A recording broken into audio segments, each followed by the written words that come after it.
Hello बच्चों, आप सभी का स्वागत है मेरे यूट्यूब चैनल पर। आप सभी को वेरी गुड मॉर्निंग। और आज हम पूरा एक नया चैप्टर शुरू करने जा रहे हैं, संप्रेषण कौशल पार्ट 1। एम्प्लॉयबिलिटी स्किल्स का ये तीसरा चैप्टर है।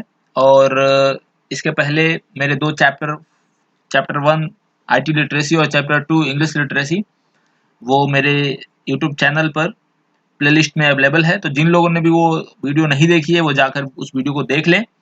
और आप सभी से निवेदन है कि मेरे चैनल को आप सब्सक्राइब जरूर करें और इस वीडियो को लाइक कर दें और शेयर करें अपने दोस्तों के साथ, जिससे कि वो भी इस वीडियो का लाभ ले सकें। और चलिए शुरू करते हैं इस चैप्टर को। बड़ा ही इम्पोर्टेंट चैप्टर है ये कम्युनिकेशन स्किल, क्योंकि ये हमें बहुत सारी सीख भी देता है अपने व्यक्तित्व के विकास के लिए। ये बड़ा इम्पोर्टेंट चैप्टर है। और आप इस वीडियो को पॉज मत कीजिएगा, आप पहले पूरा एक बार ये वीडियो जरूर देख लें। उसके बाद दूसरी बार जब आप वीडियो देखेंगे तब आप नोट्स बनाइएगा इसको देख के, पॉज करके। पहली दफ़ा आप वीडियो को पॉज ना करें। और आप लोग कमेंट बॉक्स में अपनी उपस्थिति हमें भेजें कि कितने लोगों को हमारे ये कंटेंट अच्छे लग रहे हैं। तो चलिए शुरू करते हैं। कम्युनिकेशन स्किल्स, संप्रेषण कौशल, जिसको हिंदी में बोला जाता है, ठीक है। ये कम्युनिकेशन की जरूरत क्यों पड़ी, पहले ये समझ लें हम। कम्युनिकेशन की जरूरत इसलिए पड़ी कि हमें अपनी सूचना या कोई संदेश किसी दूसरे व्यक्ति के पास भेजने के लिए, पहुंचाने के लिए किसी न किसी एक माध्यम की जरूरत पड़ती है। उस माध्यम के द्वारा अगर हम अपनी सूचना किसी दूसरे व्यक्ति के पास पहुंचा दे रहे हैं तो वो हमारे अर्थ को समझ जाता है। मतलब कम्युनिकेशन एक टू वे प्रोसेस हो गया। टू वे उसको हम लोग बोलते हैं द्विमार्गीय, ठीक है। जिसमें हम कोई चीज भेजते हैं तो वो प्राप्तकर्ता जो है उसको समझ लेता है कि हाँ, इन्होंने वही चीज भेजी है जो ये भेजना चाह रहे थे, और वो वही समझ लेता है जो हम बताना उसको चाह रहे थे। मतलब ये हो गया कि संप्रेषण शिक्षा के रीढ़ की हड्डी है। यहाँ पे एक पॉइंट लिखा हुआ है, संप्रेषण को हिंदी में इंग्लिश में कम्युनिकेशन कहते हैं, और बिना संप्रेषण के अधिगम, लर्निंग को हिंदी में अधिगम कहा जाता है, और शिक्षण, टीचिंग नहीं हो सकता है। सही बात है। अगर कम्युनिकेशन ना हो तो ना मैं आपको पढ़ा पाऊंगा और ना ही आप सीख पाएंगे, ना ही आप लर्निंग कर पाएंगे। बात आ रही समझ में?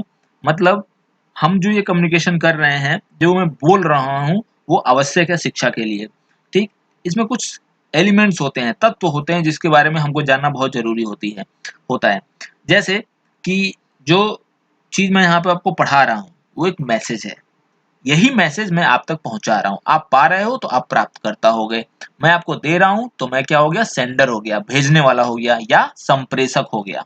ये शब्दावली आप याद रखिए जरूर। संप्रेषक जो होता है वो मैसेज को भेजता है, ठीक है। प्राप्तकर्ता जो होता है उसको रिसीवर भी बोलते हैं। और जो मैसेज होता है, जैसे यहाँ पे मैसेज क्या हो गया? मैं जो पढ़ा रहा हूँ आपको। और एक चीज और, तीन चीज हो गई है। एक चीज और, माध्यम। जैसे माध्यम कुछ भी हो सकता है। जैसे यहाँ पे माध्यम क्या है? YouTube channel. और क्या क्या माध्यम हो सकता है? जैसे मान लीजिए कोई दो व्यक्ति आपस में आमने सामने बात कर रहे हैं, तो वो माध्यम क्या हो गया? प्रत्यक्ष रूप में। या अगर वो फोन पे बात कर रहे हैं तो माध्यम क्या हो गया? फोन। तो माध्यम समय समय पे बदलता रहता है, ठीक। अगर कोई लेटर लिखता है, पत्राचार करता है, तो वहां पे माध्यम क्या है? डाकिये के द्वारा जाता है, तो पत्राचार होता है, तो वो माध्यम वहां पे बदल गया।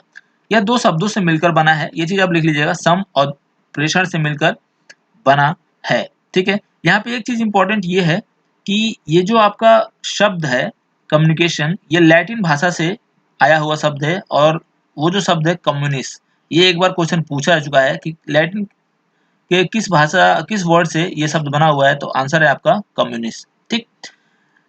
और जिसका अर्थ होता है सामान्य बनाना, अर्थात संप्रेषण का अर्थ सूचना तथा विचारों का आदान प्रदान करना है, ठीक है। अगली स्लाइड में देखते हैं क्या है। ये बड़ा इंपॉर्टेंट स्लाइड है, तो आप इसको थोड़ा सही से समझिएगा। ये संप्रेषक के आवश्यक तत्व मैंने बताया है आपको। ये आप इसके कई बार क्वेश्चन पूछा जा चुका है कि संप्रेषण प्रक्रिया में कितने तत्व होते हैं, कितने एलिमेंट। आंसर है हमारा 7, ठीक है। मैंने इन 7 में से 4 तत्व तो आपको बता दिए हैं। एक संप्रेषक, मैसेज जो भेजता है। दूसरा जो मैसेज भेजता है, संदेश। तीसरा एक माध्यम बताया था, और एक प्राप्तकर्ता बताया था, ठीक। 3 चीजें आपको नहीं बताई थी। एक एनकोडिंग मतलब कूट लेखन, डिकोडिंग कूटवाचन, और एक प्रतिपुष्टि फीडबैक। ये तीनों क्या होती है मैं इस चित्र के माध्यम से आपको समझा दे रहा हूँ। ठीक है, सबसे पहले सोर्स मतलब सेंडर से मैसेज जाता है। वो मैसेज याद रखिएगा चैनल पे पहुंचने से पहले एक माध्यम होता है एनकोडिंग, उससे गुजरता है, फिर चैनल पे जाता है, फिर चैनल से डिकोडिंग पे जाता है, फिर डिकोडिंग से मिलता है रिसीवर को, फिर फीडबैक दिया जाता है। अभी मैं अपने से समझा रहा हूँ, जो मैं आपको यहाँ पे कम्युनिकेशन दे रहा हूँ उसमें क्या क्या है। हमारे और आपके बीच जो अभी कम्युनिकेशन हो रहा है उसमें दो चीजें नहीं है, एक ये नहीं है, एनकोडिंग नहीं है और डिकोडिंग नहीं है। आप इनको भूल जाइए, अभी आप वैसे पहले समझ लीजिए। मैं जो बोल रहा हूँ मैसेज आप तक पहुंच रहा है यूट्यूब के माध्यम से, ये यूट्यूब हो गया चैनल, और फिर वो मैसेज कहाँ जा रहा है, आप तक जा रहा है। ठीक है, आप कमेंट बॉक्स के जरिए बोल रहे हो कि सर वीडियो बहुत अच्छा है, या आप जो भी कमेंट कर रहे हो वो फीडबैक है मेरे लिए, समझ रहे हैं आप, या आप जो भी दे रहे हैं हमको वो फीडबैक है। ठीक है, तो ये पांचों चीज आपको समझ में आ गई। सोर्स हमने मैसेज, दूसरा मैसेज, तीसरा यूट्यूब चैनल, चौथा आप प्राप्तकर्ता, और पांचवा आपने हमको कुछ बताया भेजा तो फीडबैक हमको मिल गया। तो ये पूरा कम्युनिकेशन हमारा कंप्लीट हो गया। लेकिन ये एनकोडिंग और डिकोडिंग बच जा रहे हैं। ठीक है, इसकी जरूरत कब पड़ती है, इसकी जरूरत तब पड़ती है जब हमें संदेह होता है कि हमारा जो मैसेज है, सूचना है, वो बीच में असुरक्षित है। तो असुरक्षित जो ये शब्द है, मतलब मैसेज को सुरक्षा प्रदान करने के लिए एनकोडिंग डिकोडिंग यूज किया जाता है। ठीक है, ये होते क्या हैं, जैसे हमें एक मैसेज भेजना है, हाय, मान लीजिए मैं एक एग्जांपल दे रहा हूँ आपको, हाय मुझे एक मैसेज भेजना है और मुझे ये संदेह है कि जिस माध्यम से ये मैसेज भेज रहा हूँ वो बीच में कोई चोरी कर लेगा। ठीक है, या वो समझ के उसको हानि पहुंचा सकता है। ये मैं एग्जांपल ले रहा हूँ, मैसेज कुछ और भी हो सकता है, मैंने छोटा सा एग्जांपल लिया है इसलिए। कोई मान लीजिए कोई गोपनीय सूचना है वो मैसेज हो सकता है, लेकिन मैंने यहाँ पे बस एक छोटा सा एग्जांपल लिया है। तो मुझे डर है कि चैनल, जिस चैनल से मैं भेज रहा हूँ वो उसको पढ़ सकता है, तो मैं क्या करूंगा, उसको कोड दे दूंगा। तभी वहां पे हम लोग एनकोडिंग और डिकोडिंग लगाते हैं। तो मैंने क्या कहा यहाँ पे, अभी देखिए अभी आजकल बड़े एनकोडर और डिकोडर ये सिस्टम भी लगाए जाते हैं। मैंने यहाँ पे दो आदमी खड़े कर दिए हैं, ठीक है, और मैंने उससे कहा कि जो हाई मैसेज है उसको कन्वर्ट कर दो, किसमें, एक लीटर आगे बढ़ा दो। तो एच का क्या कर दें, आई कर दें, और आई का क्या कर दें, जे कर दें। ठीक है, तो इसको मैंने मैसेज दिया क्या, आई जे। ये मैसेज हमारा आया हाय यहाँ पे, और यहाँ से जो हाय है वो कन्वर्ट हो गया किसमें, आई जे। तो ये जो मैसेज अब जो चैनल को जा रहा है वो क्या जा रहा है, आई जे। चैनल ये समझ रहा है कि मैसेज क्या है, आई जे, लेकिन वो आई जे नहीं है। मैसेज यहाँ पे आई जे आया, अब डिकोडर जो है वो इसको कन्वर्ट कर दिया किसमें, हाई में। इस आई जे मैसेज को किसमें कन्वर्ट कर दिया, हाई में। ठीक है, तो ये जो हाई है, अब ये हाई जो मैसेज है वो रिसीवर को प्राप्त होगा। बात आ रही समझ में। तो ये जो पूरा प्रोसेस है, इस पूरे प्रोसेस में ये एनकोडर और डिकोडर क्या करते हैं, एनकोडर जो है, एनकोडर जो है ये मैसेज के मूल रूप को बदल देता है कोड में। ठीक है, और ये जो डिकोडर है उस कोड रूपी वाले मैसेज को बदल देता है किसमें, मूल मैसेज में, और ये मूल मैसेज प्राप्त हो जाता है रिसीवर को, प्राप्तकर्ता को। अब फिर ये फीडबैक की प्रक्रिया वैसी ही रहती है। फीडबैक की जरूरत इसलिए होती है कि हमारी जो हम जो कम्युनिकेशन कर रहे हैं उसमें क्या क्या सुधार हो सकता है, क्या क्या हम उसमें बदलाव कर सकते हैं। जैसे दो व्यक्ति अगर बात कर रहे हैं तो उनकी बात को सुनकर वो फीडबैक लेता है कि आपके बोलने में ये कमी थी, आप इसमें ये सुधार कर सकते हैं। और ये कम्युनिकेशन प्रोसेस हर सबके लिए होता है, दो व्यक्तियों के बीच में, दो कंपनियों के बीच में, जैसे आपके और हमारे बीच में भी हो सकता है। आप अगर मुझे सुझाव भेजेंगे कि सर ऐसे होता तो बहुत अच्छा होता, सर आपका ये मुझे बड़ा अच्छा लगा, ये जो आपने इफेक्ट लगाए थे और ये चीज़ जो आप पीपीटी बना रहे हैं, तो ये चीज़ होती है फीडबैक। तो वो फीडबैक जब मुझे मिलेगा तो मैं उस पे उसके अकॉर्डिंग काम करूँगा कि चलिए ये अच्छा है, ये सही है, और मुझे इसमें थोड़ा-सा और इसमें बनाना चाहिए। तो ये पूरा हमारा कम्युनिकेशन प्रोसेस है। मुझे आई होप कि आपको ये समझ में आ रहा होगा। आगे की ओर बढ़ते हैं हम लोग। संप्रेषण के प्रकार। संप्रेषण के जो प्रकार होते हैं, पहले तो संगठन के आधार पे, ठीक, दो प्रकार के संप्रेषण होते हैं, औपचारिक और अनौपचारिक। औपचारिक जो होते हैं वो ऑफिशियल कम्युनिकेशन इसे बोलते हैं, और अनौपचारिक जो होते हैं अनऑफिशियल संचार होते हैं। आप इसको लिख लीजिएगा, मैं दोनों को एक साथ समझा रहा हूँ। जो औपचारिक होते हैं वो जो मेनता जो ऑफिस ऑर्गेनाइजेशन या किसी ऑफिसों में ही ज़्यादातर यूज किए जाते हैं, किसी संस्थान में या मेडिकल इंस्टीट्यूशन में इसको यूज किए जाते हैं।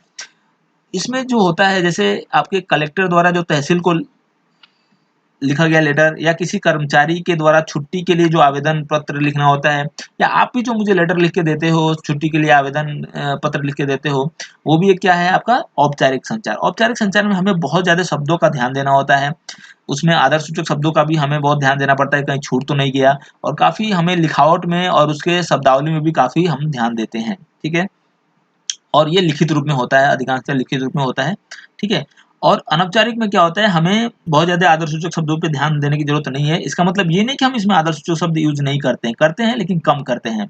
जैसे रिश्तेदारों के बीच, मित्रों के बीच, परिजनों के बीच किया गया जो कम्युनिकेशन है वो इसके अंतर्गत आता है, ठीक है। एक बहुत इंपॉर्टेंट चीज़ ये है कि ये इसका जो दूसरा नाम है बुश टेलीग्राम या ग्रे पॉइंट, अंगूर लता भी कहते हैं इसे, ठीक है। और एक चीज़ यहाँ पे ध्यान रखिएगा कि ये कम्युनिकेशन होता कब है। प्रायः जो कम्युनिकेशन होता है वो किसी सामाजिक समारोह में, जैसे एक शादी का समारोह हो गया, या किसी बर्थडे का समारोह हो गया, या एनिवर्सरी का समारोह हो गया, जब लोग गैदर करते हैं, जब लोग इकट्ठा होते हैं, मित्र और सगे संबंधी, तो हम उनके बीच वो कम्युनिकेशन करते हैं, ठीक है। तो ये मौखिक होता है, ठीक। अगली स्लाइड देखते हैं हम लोग। माध्यम के आधार पे, तो माध्यम के आधार पे भी दो प्रकार के होते हैं, एक लिखित और एक मौखिक। तो ये चीज़ मैंने आपको बताई दी है पिछले स्लाइड में। लिखित जो होता है मेनतः या ऑफिसों में यूज होता है, बुलेटिन के रूप में, निर्देश के रूप में, फाइल गजर के रूप में हम पेज पे ये चीज़ों को लिखते हैं, लिखित रूप में हम कम्युनिकेशन करते हैं। और मौखिक संचार जो होता है, एक लॉरेंस एप्पल एक शिक्षा शास्त्री हैं, उन्होंने बताया था कि जो हम लोग 75% जो कम्युनिकेशन करते हैं वो मौखिक ही होता है। सही बात है, सुबह से शाम तक हम लोग जितने भी बातें करते हैं वो उसमें हम बहुत कम ही लिखित रूप में करते हैं, ज़्यादातर हम लोग मौखिक ही करते हैं, ठीक है।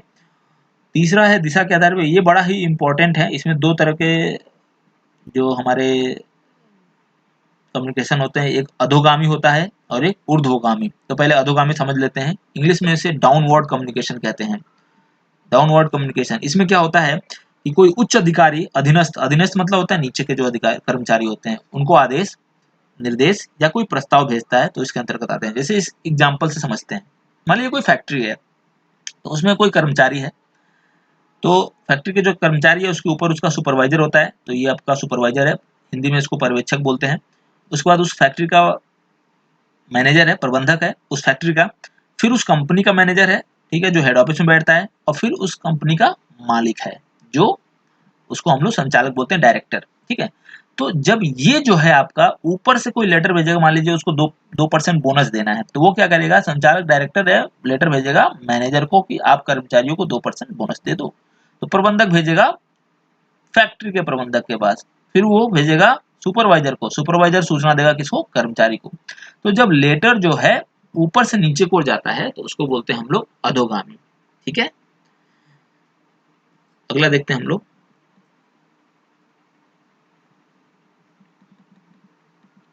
ऊर्ध्वगामी।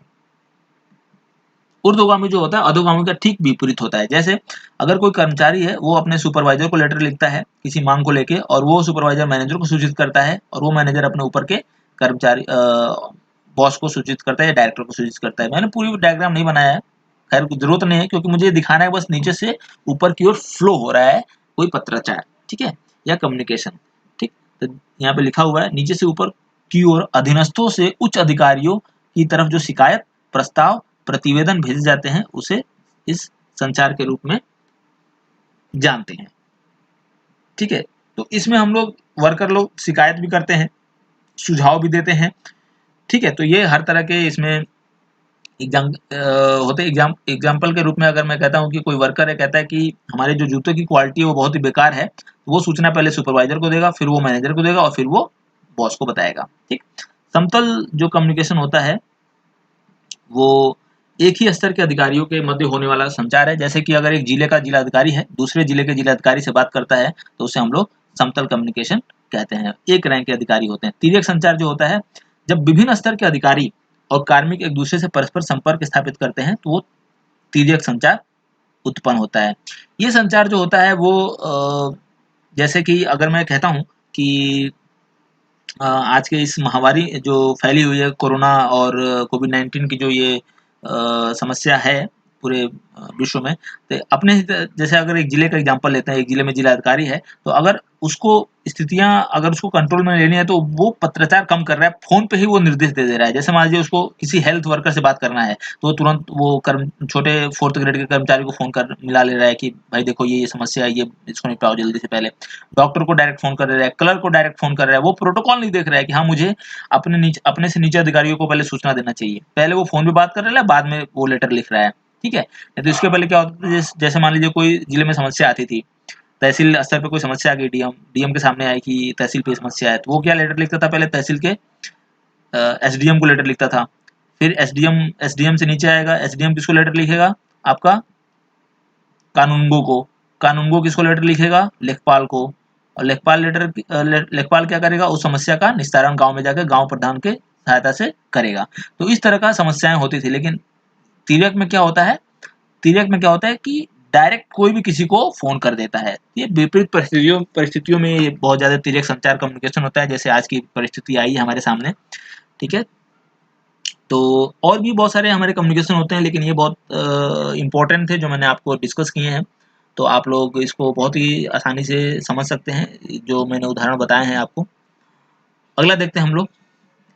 अच्छा, यहाँ पे जो भी मैंने कम्युनिकेशन बताए हैं या अब तक जितनी भी सारी चीजें मैंने बताई हैं, पढ़ाई हैं, तो उनके आधार पे try to answer these questions, ठीक है। तो आप सभी लोग इसका जो क्वेश्चन है, जितने भी हैं 6 क्वेश्चन हैं, तो इन 6 क्वेश्चनों का आप जवाब देने की कोशिश करो। आप देखो, पढ़ो कि इसमें से कितने क्वेश्चन आ रहे हैं। हो सकता है कि पहली मर्तबा आपको 2-3 क्वेश्चन ही आए इसमें, तो आप पुनः वीडियो को एक बार देखना शुरू से लेकर लास्ट तक, और आप पाएंगे कि आप सारे क्वेश्चन के आंसर दे पाएंगे, ठीक है। तो कल हम वीडियो जब शुरू करेंगे तो इन सारे क्वेश्चनों का पहले जवाब दूंगा मैं, और फिर जाकर हम लोग उसके आगे की पढ़ाई करेंगे, ठीक है। तो आज के लिए फिलहाल इतना ही, और अगर इसमें कुछ आपको चीज़ समझ में ना आई हो या कुछ आपको पूछना हो तो आप मुझे इस नंबर पे मैसेज या व्हाट्सएप कर सकते हैं। यथासंभव मैं रिप्लाई करूंगा। Thank you so much.